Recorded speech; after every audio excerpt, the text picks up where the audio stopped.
Starting the show, thank you for tuning in. Today's subject, that's a wrap, is one of the most misleading phrases in all of film because the film's not done. Once principal photography is finished, all you have are a plethora of meticulously constructed clips. You need to put them in a certain order in order to tell your story, which is known as the post-production stage. Today, for the discussion, we have our guests. I'm William Huddleston, your mediator. I am Aaron Westerbeck. I go to school. It's true. I'm Dylan Morris, and I live in a house. I'm Oscar Armendariz, and I'm human. These are all facts.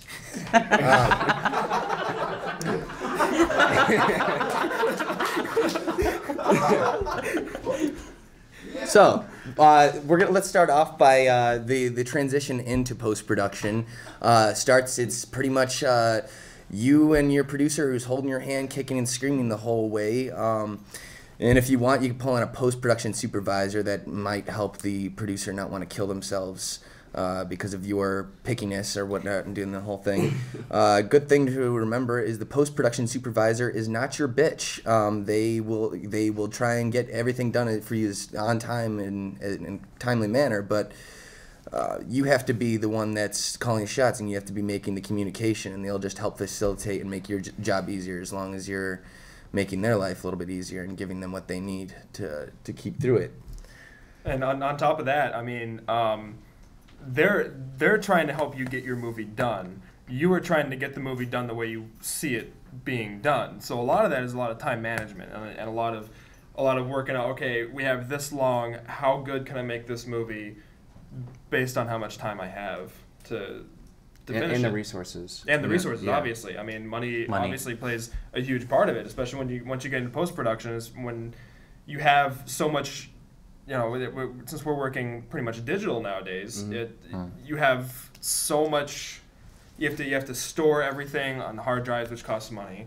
You have to, if you're doing this full-on professionally, you have to hire, VFX and editing houses and sound design. Like, this stuff adds up really damn quick. You also have to, on the sound design side, I mean, when you first get into post-production, I mean, during production, I mean, you have to go through a lot just to make sure you have all your ducks in a row for post, don't you? Yeah, I mean, you should be getting in touch with and building your audio team, like, in pre-production. Yeah, of course. Hopefully, some of the sound designers that you work with are people that you worked with on set for location audio, so you build a kind of relationship. That's what I like to do anyway. But I think the role of the director in doing the sound design is in all the processes of filmmaking is to be the visionary, and to be able to communicate that vision to your sound team, because like actors, they're kind of your muse, your sound team. They always take in what they're saying, because they're much more technically capable than you are, and you don't know that much. I mean, unless you studied Post-production audio. I was trying to say SoundMiner and Pro Tools and stuff like that. That's what I was trying to say. I don't know how. I would like to know about how you guys kind of work with sound, voice actors, and what's your guys' Like in animated movies? Doing ADR. I have two films actually that are in post-production right now. One of them, I need a lot of not quite ADR work, it's more voiceover work, but it's on the post side of getting these people in there to just record just a few lines that are going to be scattered throughout the film. And even that, I mean, booking your audio guy, it's tough work to coordinate all those people at the same time, because you don't want to just bring one person in for 15 minutes and that was your work day. You want to turn them all out as much as possible, otherwise it just gets strung out for much longer than it has to. Because you'd always forget what else you might need later. Yeah, and you also, whenever you are doing lines like that, you don't want to get one reading of it. You want to put more emphasis on different words. You want to give it a different delivery, just so you have more options. That's what when you get into post-production, that's what you hope you have, that you've given yourself throughout all of production, is you've given yourself options. Yeah, it reminds me of this ad I did for the Donate Life ad we had to do. I was there, we did the voiceover after we shot everything. The voiceover was going to be separate anyway, it's going to be just overlay. And I made the actors do it, just regular conversation as if she was talking to me. Told her to whisper it at one of the points. I told her to say that she was pissed off. I mean, I gave her so many different options. And I'm using only one of those ways. But, you know, the best one. But it was just a load off my mind in case I needed those, in case I wanted to bring something else. And we were there for like the longest, more than shooting, I think, almost. Yeah. Just about, no, half. But yeah, we were there quite a long time doing that. It was fun. Yeah. And line readings are, like Katrina said earlier, it's huge. It is what you're saying, more than the words themselves. Now you two, both Oscar and Aaron here, have both directed 2 new short films. Aaron directed a film called Neighbor, and Oscar directed one called It's Always Cloudy. And just as a quick, what were the first things that come to mind when things that you learned during the post-production side that you could have done better, or that you caught yourself right at the last minute and saved yourself? I mean, well, with editing, I kind of wish I put more emphasis into how I was gonna direct my editor, I guess you could say, and like the establishing shots or the overall sequence when I was shooting it, because there were we did a lot of shots that we did in Cloudy were kind of unnecessary. And if I thought ahead of time, we would have put more effort into the shots we did end up using, more into, better, more intricate, more detailed, or I would have focused more on the actors, because we were crunched for time on both those shoot days. And so I guess I would say that once it started post, the things that I kind of regretted were some of the shots that were overdone, that we didn't need it at all. And I really wish I would have put more thought into it. And the other thing is that as a director and also editor, since I edit everything almost, it was really hard giving my footage to somebody else to edit. I think that was really, really hard for me to do it, just because I know that my passion can't really be measured on somebody else's passion, especially if I'm directing a movie and somebody else isn't, my passion won't be measured by theirs. So I know that while I could have done it in a week, I have to give this person time, and I gotta give them direction so Jill, my editor, so she can put her own vision into it as well, because she has to come up with it herself as well as mine, and as well as to the story. So I have to kind of make everything happy, the script happy, myself happy, the editor happy, my producer happy, all in one sequence. And it was really exhilarating and frightening. Yeah, I can really relay those thoughts. I mean, most of the things that I've done, I've had to edit myself as well. And I know my style. I know what I like. And when I would get a new cut of the film and I would watch it, I would write down these notes of things that I wanted to change, and I just wanted to fucking change them right then and there, just because otherwise it was just like turning in my head until I saw the next cut. Yeah. So that's one thing is the waiting between getting the cuts that drove me insane. Yeah. And then when you see a new cut and you see another thing, you see your changes in there, and you see something else changed. Because of those changes. Because of those changes, and you're like, well, fuck. I mean, you have to have your editor has to really look through the whole film and notice, okay, if I change this, what else in the film is this going to change? Which brings us to a really good point about relationship with your editor. A lot of people that are not in the business wouldn't see that normally. That it requires really a special relationship between an editor and a director, in order to make a film work, because of those little things. You change something, you tell them to change something, a week later, you have to wait for it, or you see something and it changes something else, and you're like, fuck it, everything. And I'm wondering, how many times does that happen in real life, or more yet, what kind of do you have to have like a really deep friendship with an editor to do it right? Yeah, I mean, I don't know if you need a friendship. It's trust. You gotta have. You need a relationship. Well, trust. Yeah. Well, a friendship. I trust my friends. I guess I would say. You guys almost have to have your own language. Like each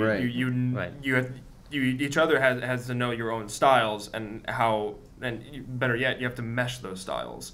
You can't just have your way or the highway. I mean, if you're doing that, then you might as well fucking edit your own thing. Yeah, right. And I mean, if it's an editor, they are on the project for a reason, Yeah, well, What Tarantino has said that an editor would finish like each of the sentences. Yeah, Right. exactly. That's what a good director-editor relationship is they know what each other are thinking before they even have to say it. You got to have the same vision, between the editor and the director. It's that's totally critical. What I usually try to do in my post production stages is I'll give the the footage and the script to the editor, and then also any small notes that are that aren't quite in the script is something you'd have to read in between the lines, something that's more along my vision that isn't exactly expressly communicated in the script. And so I give them those notes, and then in turn, after I see a rough cut, I highly encourage them to go and just do what they want with it. I mean, taking my vision with it, but go and have fun with it, and flesh out a little bit more of their own their own edit for it. Because if you're standing over their shoulder the whole time, then you might as well get a co-editor credit. They need to put some of their own expertise in there, just like you let the cinematographer do, just like you let the producer do. It's It's a team effort for sure. I was just going back to sound design real quick. I was wondering, have you guys gotten a chance to work in Foley with Foley? Foley is so much fun. Foley is so much so fun. awesome. Yeah, I was able to do Foley work with my Because video that I did, and our idea was that we kind of had this sequence where he gets bullied, but we don't show it. We just hear it in the soundscape, and there were some challenges to that, but I just remember working with the Foley work, and the first time it didn't really go too well, and we had to go and redo it again. I remember I made the really bad decision of just saying my sound guys were like, okay, yeah, we can do the Foley work, come back in like an hour and we'll have it done, or come back and we'll have it done, and it just ended up sounding kind of cartoony. Like it was kind of a fight sequence, kind of sounding cartoony. And I was like, damn it! I was like, so never leave the room. Yeah, I mean, so what are the projects that you've kind of done Foley work? Have you done Foley work on Neighbor? They are doing Foley work on Neighbor. I wasn't there for their sessions, but for my directing project, we did some Foley work to get the right footsteps and to get some of the other sound effects, and it's really funny when you're actually seeing them making the sound effects with what they're using and then putting it onto the film. It's never what it's supposed to be. Completely different. Yeah. Like when you just hear the sound matched up with the image, like your brain just connects, okay, that's coming from that. Kind of like a real gunshot sounds fake, and the muffler shooting out is more like a gunshot. Yeah, right. I did a project once where the guy gets his neck broken, and so our Foley work for that was taking a giant tree branch and just snapping it. so on the screen you see the guy's head turn to the side, and then you just hear this tree branch just snapping, and it sounds absolutely ridiculous. A neck would never sound like that ever, but it sells it completely. Yeah, movie magic, man. Now I don't think if I were you, I don't think I could see that neck snapping anymore without imagining the tree branch. Yeah. No, every time I see it, I laugh. Every time. It's like a magician revealing his Kind tricks. of ruins You can't really tell what you did in the post-production stages or any of the stages without it losing some of its magic, I think. That's actually a good segue to talk about some visual effects stuff. Because I mean, what they do is literally magic to us. I mean, we spend weeks and weeks and months in pre-production saying, okay, this is exactly how we're going to do it. You get on set, you look at the footage. Fuck, I fucked up here, I fucked up there, I fucked up there, and it's usually little things, little things that you think, oh well, we can just change that in post. Right. The thing is, you have to know exactly what you need done before you get into post production.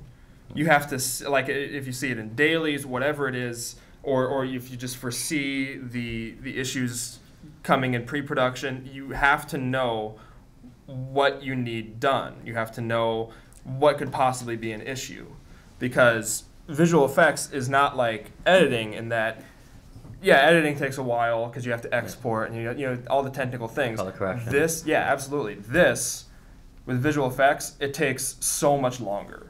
I mean, rendering. Rendering and I can only and open After Effects. They have to go like if you have to anything with it. For Neighbor, we had a shot where it was all handheld, and then you just see the sound guy right down there in the corner holding the boom, right up to the actors. He's like dead center in the frame, but that shot sold the scene, so we had to have it.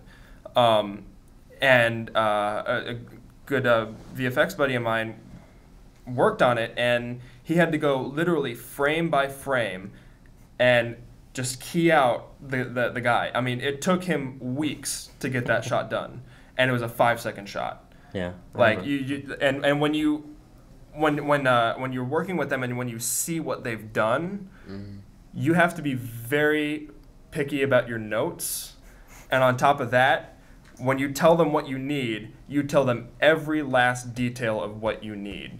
As soon as possible. As soon as possible, down to the littlest bit. Because if you tell them, okay, just do this and we'll see how it looks, and then you go in and look at it, that doesn't look good. Let's do it this way instead.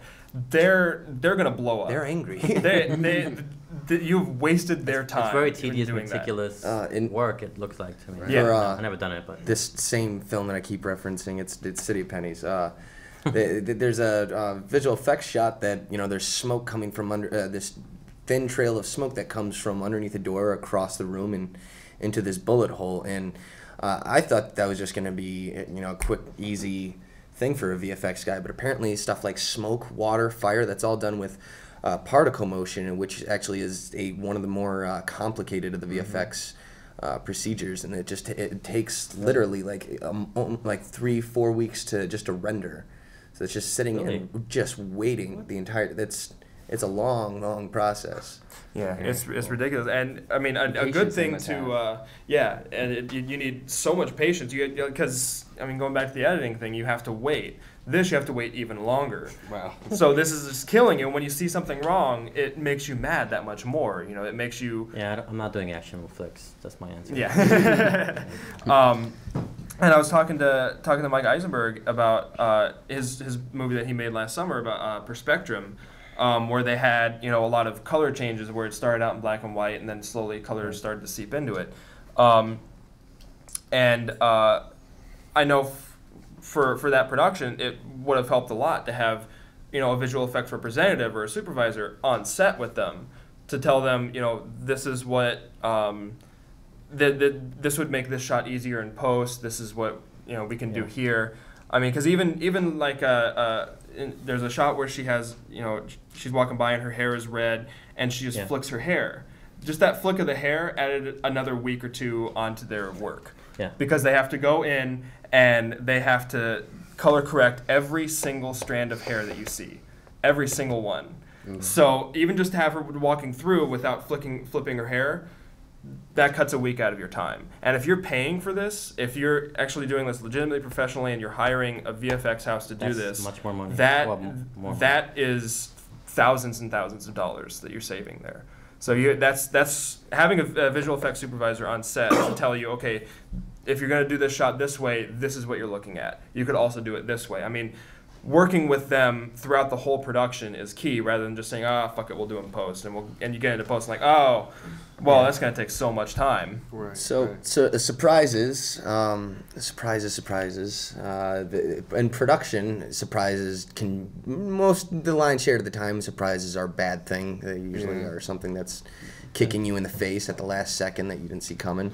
Yeah. Surprises in post, though, they can either be very bad things, realizing you did not get enough coverage and you need to do a reshoot, otherwise the whole scene is screwed. It's a scene you can't live without. Or it could be a great surprise that you find out that there was just just the right chemistry in one part, or one of these scenes had something that you just didn't catch on production, and or your editor could have just made an accidental cut, and when he shows you the rough cut, it's something that he didn't even mean to do, but you love it and you want him to do it throughout the whole thing. What are you guys some experience with that? Bad surprises, good surprises? I've had, honestly, luckily enough, I've had more good surprises in editing, when I edit, I should say, than bad surprises. Which I don't know what it says to my editing skills, which probably means I rely a lot on luck or something. But when I would edit something, I would put in a timeline, go nuts, work on it hours, however long it takes. I would just do the beginning and I would do the end. I would just fill it with a lot of holes, a lot of scenes. not concentrate too much on what's going on yet, because I really look into it later, and I will look at it. I'm like all this is almost done. It actually makes sense, and this kind of fits together. And I edited it accidentally just because it was next on the clip, and I just want to put it next to each other to see how it looks. And before I knew it, it was like it was ready, and like all I gotta do is figure the dissolves here and there, and I just be surprised by not how fast it was, but how maybe I don't know, maybe subconsciously or luckily it just works together in that specific order that I accidentally put them in. It's probably because you shot it right. I would assume. I mean, you probably did well on the production part. I mean, most of the surprises, I mean, usually in post are kind of like bad surprises. I remember sometimes you watch your stuff in the editing room. It's like, was I retarded on set? I mean, was I there? I mean, come on. It's like.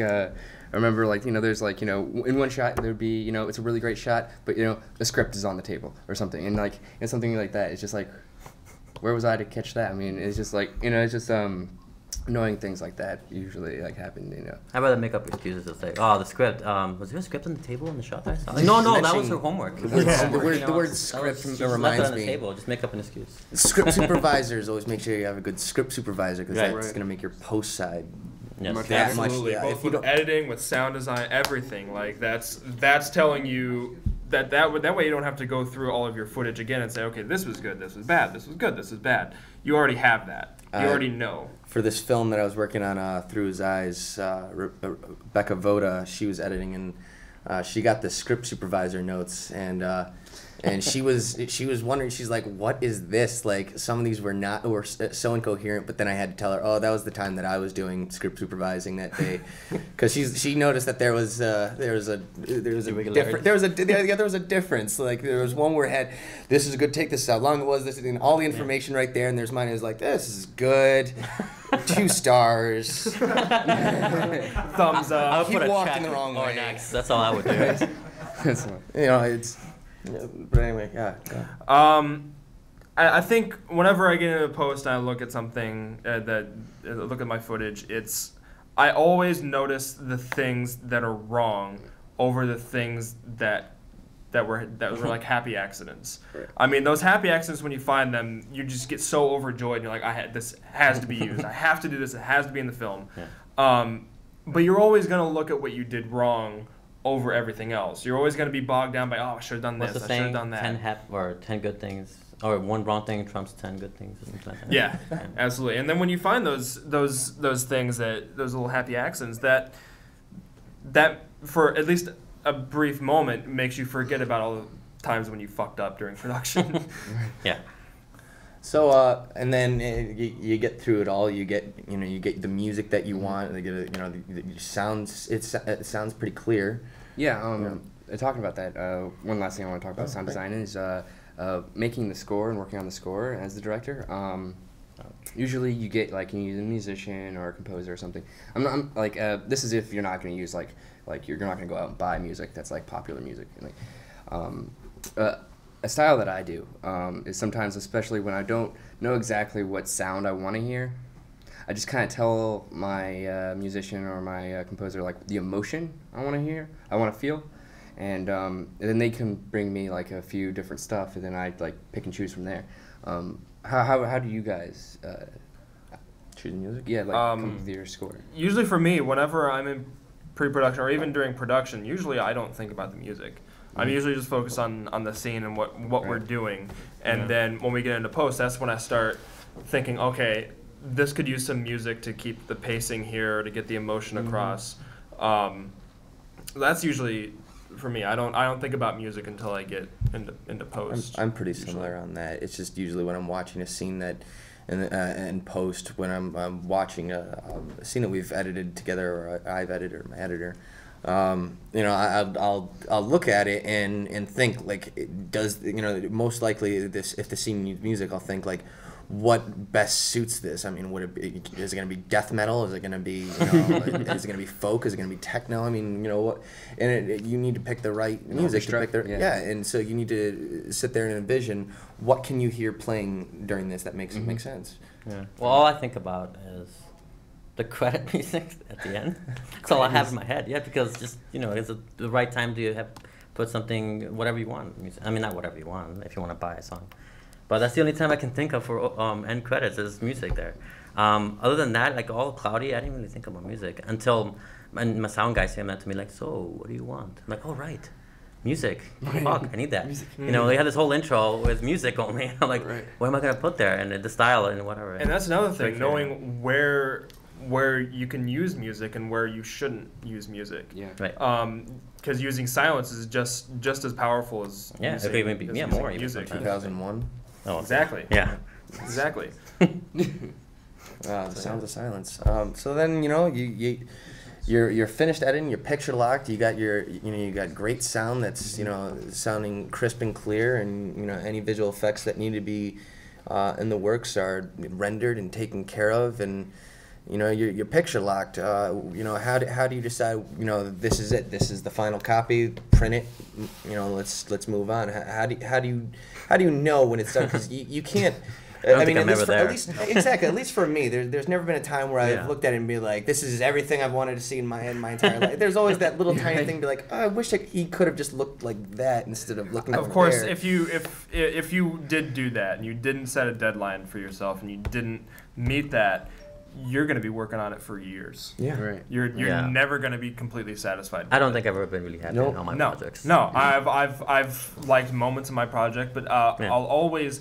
It's going back to that. You always see what's wrong for yourself. You always know what's wrong with it. Other people may not notice it, but you know the way you wanted it to be, and you're never going to get it exactly perfect. But ever going from that. So I mean, taking that into effect. When can you give up on it? When can you cast it out into the world? When do you think is the right time? Usually when my producer tells me to. Yes. That's usually what I do. It's usually when they rip the crayons out of my hands. We need some money. We need to put it in the festival. Like, oh, okay, let's take it now. I don't want it. Yeah. Just let it go. It's usually a relief when it gets off my hands. I'm like, fuck. Yeah, now I can go sleep for a week or something. Yeah, for a week, then I have to do something else. Yeah. The next one. Yep. Yeah. Well, all right. Well, I think that should be wrapping it up for today. Aaron, do well in school, and Dylan, have fun in your house, and Oscar, I'm glad that you're human, and I'm glad too. Thank you for the show. I'm William Huddleston, and these have all been facts. These have all been facts. Good night, everybody.